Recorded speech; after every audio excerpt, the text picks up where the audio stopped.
எல்லாருமே ரொம்ப தெரிஞ்சவங்க. தெரியாதவங்களுக்கு முன்னாடி பேசுறத விட தெரிஞ்சவங்களுக்கு முன்னாடி பேசுறது கொஞ்சம் கஷ்டம்னு நினைக்கிறேன். இந்த இவ்வளோ வயசான பிறகும் ஓய்வூதியர்களா இருந்தாலும் இவ்வளோ ஒரு எந்தூசியாசமோட இங்க மகளிர் தினம் கொண்டாடுறதுக்கு வந்திருக்க எல்லோருக்கும் என்னுடைய நன்றிகள். வந்திருக்கக்கூடிய மகளிர் அனைவருக்கும் என்னுடைய மனமார்ந்த மகளிர் தின வாழ்த்துக்கள். ஐநா மகளிர் தினத்தை அவங்க 1977 எல்லாருமே சொல்லிருக்காங்க நினைக்கிறேன். 75 மார்ச் 8ஆம் தேதி அவங்க பெண் உரிமைகளுக்காக நிறைய அவங்க சைன் போட்டதுனால அந்த தினத்தை நம்ம மகளிர் தினமா கொண்டாடுறோம் அப்படின்னு சொல்லிட்டு வருஷம் வருஷம் ஐநா மகளிர் தினத்துக்கு ஒரு தீம் கொடுப்பாங்க. ஒரு வருஷமும் ஒரு கொள்கை. இந்த வருஷம் என்னன்னா, பெண்களில் முதலீடு செய்யுங்கள், அவர்களுடைய வளர்ச்சியை விரைவுபடுத்துங்கள் அப்படிங்கறதான் இந்த ஆண்டிற்கான ஐநாவுடைய கொள்கை. ஒவ்வொரு துறையிலும் சமூகத்துல உள்ள எல்லா துறையிலும் பெண்களை முன்னிறுத்துங்க, அவங்களுடைய பன்முக தன்மையை நீங்க வெளிக்கொண்டு வாங்க அப்படிங்கிறது ஐநாவுடைய இந்த ஆண்டிற்கான மகளிர் தினத்துடைய கொள்கை. இப்ப பாத்துட்டீங்க அப்படின்னா, ஆணுக்கு பெண் சரிநிகர் அப்படின்னு சொல்லிட்டு எல்லாருமே ஆண் செய்யறது நான் செய்யணும் அப்படின்னு சொல்லி நிறைய சொல்றாங்க. சில பெண்கள் செய்யணும் அப்படின்னு சொன்னாங்க, ஆண்கள் நான் செய்யறது நீ செஞ்சுக்கியா அப்படின்னு கேட்கறாங்க. அதுக்காக நான் புல்லட் ஓட்டினா நான் ஆணுக்கு சரி அப்படின்னு சொல்ல முடியாது. நமக்கு பெண்களுக்கு அப்படின்னு ஒரு பலம் இருக்கு, ஆண்களுக்கு அப்படின்னு ஒரு பலம் இருக்கு. பெண்ணுடைய பலம் எது அப்படின்னா, இந்த வருஷத்துக்கு சொன்ன மாதிரி பன்முகத்தன்மை. பன்முகத்தன்மை பெண் ஒரு நேரத்துல இப்ப என்னோட 3 பர்னர்லயும் ஒரு குழம்பு எல்லாம் கொதிச்சுட்டு இருக்கும், இடுப்புல குழம்பு இருக்கும், அடுப்புல சாப்பாடு இருக்கும். இதை வச்சுட்டு என்னால என்னோட கிச்சன் என்னால பாத்துக்க முடியும். இது ஆணால முடியுமான்னு முடியாது, அவங்களுக்கு வேற திறமைகள் இருக்கும்.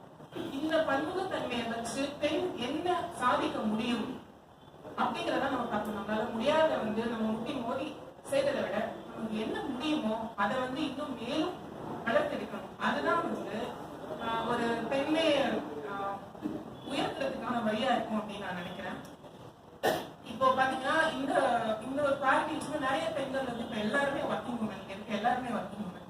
இப்ப நம்ம போறதுக்கு முன்னாடி வீட்டு வேலை, குழந்தை எல்லாமே பார்த்து முடிச்சுட்டு தான் இப்ப நானும் கூட என் குழந்தை விட்டுட்டு அந்த மாதிரிலாம் வந்தேன் இந்த டைம்ல. அப்போ நம்ம அது நம்ம என்ன சொல்லணும்னா வீட்டு வேலை அப்படின்னு சொன்னோம். அந்த வீட்டு வேலை அப்படிங்கிறது பெண்களுக்கான வேலை மட்டும் கிடையாது, எல்லாருக்குமான வேலை. அந்த வீட்டு வேலை எல்லாருமே நம்ம பகிர்ந்துக்கிறது மூலமா அந்த பெண்களுக்கு அந்த சிறையில் இருக்க கொஞ்சம் பாடங்கள் நீங்க இறக்கி வைக்கிறீங்க. உங்க எல்லாருக்குமே வேலைக்கு போகக்கூடிய மகளோ மருமகளோ எல்லாமே இருப்பாங்க. அவங்களுக்கு நீங்க செய்யற ஒரு சின்ன உதவி என்ன அப்படின்னா, அந்த சிறைகளை ஒரு சின்னதா 2 கல்லை எடுத்து வைங்களேன். அது அவங்களுக்கு ஒரு பெரிய உதவியா இருக்கும் அப்படின்னு நான் நினைக்கிறேன். இப்ப எங்க அந்த வேலைக்கு போறதோட சேர்த்து இந்த மாதிரி சுமிதா சத்தியமூர்த்தி மாதிரி சில பேர் கொஞ்சம் மன திருப்திக்காக நாங்க ஒரு பேனா எடுத்துட்டு வரோம், கொஞ்சம் இங்கு போட்டு எடுத்துட்டு வரோம், அதை எழுதுறோம், எங்களோட மனசுல இருக்க பாரங்களை நாங்க இறக்கி வைக்கிறோம். இந்த பெண்கள் சமூகம் எப்படி பார்க்குது அப்படிங்கறதுதான் நான் உங்ககிட்ட சொல்ல ஆசைப்படுறேன். என்னன்னா இது வரைக்கும் இந்த உலகம் என்ன பார்க்குது அப்படின்னா, இந்த உலகத்தில் எழுத்தாளர் பெண்களோட உலகத்தை இந்த பேனாவால ஆண்கள் தான் இது வரைக்கும் படிச்சிருக்காங்க. இந்த உலகம் கவிதைகளும் கட்டுரைகளும் சினிமாக்களும் எல்லாமே ஆண்களுடைய கண்கள் வழிதான் பெண்களை எல்லாருக்கும் காமிச்சிருக்கு. ஆனா நாங்க உண்மையான பெண்களோட உலகம் எப்படி இருக்கும் அப்படிங்கறத காமிக்கிறதுக்காக ஒரு பேனா எடுத்து வரோம்.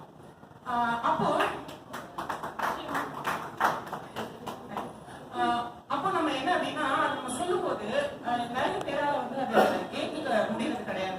ஏன்னா இது வரைக்கும் அவங்க கண்ணுக்கு ஏற்பட்ட அவங்களுக்கு தெரியல திரை கொஞ்சம் கொஞ்சமா உடையுது, இல்ல பெருசா விரிசல் அடையும் போது நிறைய பேரால அதை ஏத்துக்க முடியறது இல்லை. அப்போ எங்களுக்கு நாங்க நிறைய தடைகளை ஃபேஸ் பண்றோம். பொது வெளியிலையும் சரி, சமூக ஊடகங்களையும் சரி, எங்களோட கருத்துக்கள் நசிக்கப்படுது, இருட்டடிக்கப்படுது.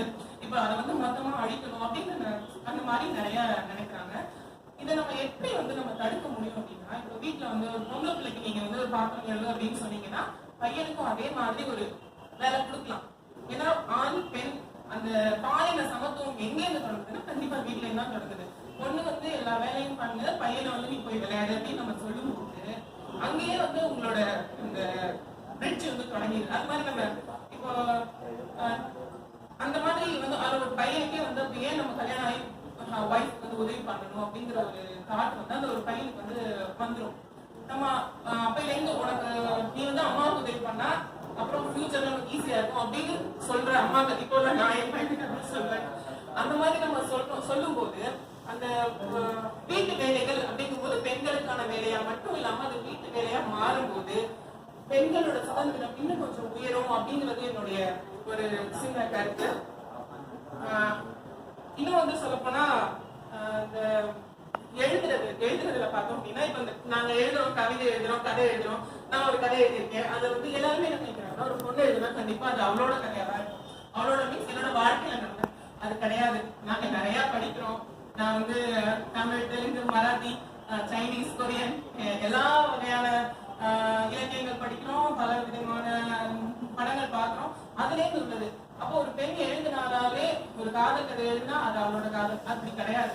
அது அந்த மாதிரியான அந்த ஒரு பொது புத்தி வந்து அவங்களோட கிரியேட்டிவிட்டி, அவங்களோட கற்பனை திறனை வந்து மொத்தமா நசுக்கும். இந்த மாதிரியான விஷயங்கள்லாம் வந்து நிறைய பேர்கிட்ட வந்து அதை ஒருத்தட்டே நம்ம போய் சொல்ல முடியாது. ஒரு கூட்டத்தில் நம்ம சொல்லும் போது இது வந்து ஒரு பல பேரை சென்றடையும் அப்படின்னு நினைச்சு நான் இங்க சொல்ல விருப்பப்படுறேன். ஏன்னா நம்ம வீட்டுல வந்து ஒரு பொண்ணு வந்து பேனா எடுக்கிறா அப்படின்னா நிச்சயமா அது எல்லாருமே விடவே மாட்டாங்க. அது ரொம்ப நீ செய் அப்படின்னு சொல்லி நிறைய பேர் சொன்னா மட்டுமே ஒரு பொண்ணுக்கு அந்த தைரியம் வந்து வரும். பலர் வந்து விடமாட்டாங்க, சிலர் வந்து அவங்களே நினைச்சாலும் நடக்காது. ஆனா எங்களை மாதிரி சிலருக்கு கொஞ்சம் வீட்லயே பேனா எடுத்து கொடுத்துருக்காங்கன்னு வச்சுக்கோங்களேன். அப்படி அந்த மாதிரி நினைச்சாதான் நம்ம ஒரு புதுசா ஒரு பொண்ணு ஒரு துறையில பதிக்கணும் அப்படின்னா நிச்சயமா குடும்பம் வந்து அவங்களுக்கு நிறைய உதவியா இருந்தா மட்டும்தான் அவங்களால செய்ய முடியும். இப்போ ஒரு வீதியில நடக்கும்போது ஒரு பெண்ணுக்கு ஒரு வரக்கூடிய சில பிரச்சனைகள்லாம் இருந்தாலும், சமூக ஊடகத்துல வர பிரச்சனைகளா இருந்தாலும், நம்ம குடும்பம் வந்து அந்த பிரச்சனை உடனே வந்து உங்ககிட்ட அந்த பொண்ணு சொல்றான்னு வச்சுக்கோங்களேன். பொண்ணோ ஒரு பையனோ குழந்தையோ சொல்றாங்க அப்படின்னா நீங்க அவங்களை ரொம்ப சரியா வளர்த்துருக்கீங்க, அவங்களுக்கான நம்பிக்கையை நீங்க கொடுத்துருக்கீங்க அப்படின்னு அர்த்தம். உங்க குழந்தைக்கு நீங்க அவங்களோட கஷ்டங்களை ஷேர் பண்ற நம்பிக்கையை நீங்க கொடுத்தீங்க அப்படின்னாலே ஒரு சமூகமா மனிதரா நீங்க நிச்சயமா வெற்றி பெற்றிருக்கீங்க. அந்த ஒரு குழந்தை வளர்த்து நீங்க வெற்றி பெற்றிருக்கீங்க அப்படின்னு அர்த்தம். ஒரு ஆண்களுக்கு வந்து கராத்தே, பெண்களுக்கு பரதநாட்டியம். நான் சின்ன பிள்ளையா இருந்தப்ப அப்படிதான் இருந்துச்சு. ஆனா எனக்கு ஸ்கூல்ல நான் கராத்தே கிளாஸ் போயிருக்கேன். ஒரு பொண்ணு தனியா இங்க இருந்து ஒரு இடத்துக்கு போகணும் அப்படின்னா நீங்க வந்து அந்த பொண்ணுக்கு தனியா எனக்கு ஒரு இடத்துல காலை வைக்கிறதுக்கு அந்த பொண்ணுக்கு தைரியம் வேணும். அப்போ அவளுக்கு தற்காப்பு கலைகள் நிச்சயம் அவசியம். பொண்ணுக்கு வந்து பரதநாட்டியம், பாட்டு அது வந்து மேபி தேவைப்படலாம். ஆனா முக்கியமா எனக்கு தேவை தன்னம்பிக்கை வரணும், சுயமரியாதை வரணும். அதுக்கு அடுத்தவங்களோட உதவி இல்லாம சொந்த கால நிக்கிறதுக்கு ஒரு பஸ்ல போறதுக்கு ஒரு பொண்ணுக்கு தைரியம் கொடுத்தீங்க அப்படின்னாலே அந்த பொண்ணு வந்து உங்களை எதிர்பார்க்க மாட்டாங்க, நீங்க போறதுக்கு உங்களை எதிர்பார்க்க மாட்டா. அவளுக்கு வந்து கொஞ்சம் அவளோட மனசு வந்து தைரியம் பிறக்கும். இது வந்து இதுதான் நிச்சயமா நம்ம ஒரு பெண்ணுக்கு செய்ய வேண்டிய ஒரு விஷயமா நான் வந்து பாக்குறேன்.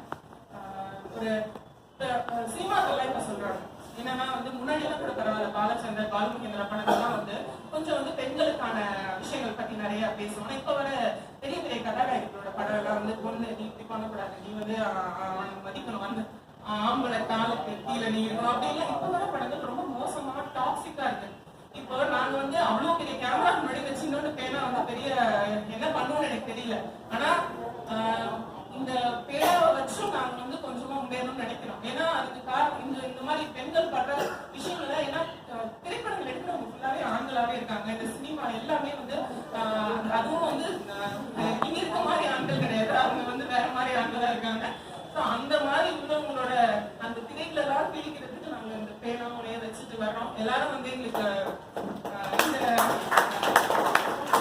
சப்போர்ட் வந்து பெண்களுக்கு ஒரு ஃபேமிலியும் கொடுத்தீங்க அப்படின்னா நிச்சயமா அது வந்து ஒரு பெரிய விஷயமா இருக்கும் அப்படின்னு நினைக்கிறேன். பேச வாய்ப்பளித்தமைக்கும் எல்லாருக்கும் அப்புறம் என்னோட இந்த மேலே வந்து நான் இன்னொரு பயன்படுத்திக்கிறேன். புத்தக வெளியீட்டு விழாவுக்கு வந்து நிறைய பேர் வந்திருந்தாங்க. இங்க இருந்தாங்க எல்லாருக்கும் என்னுடைய நன்றிகள்.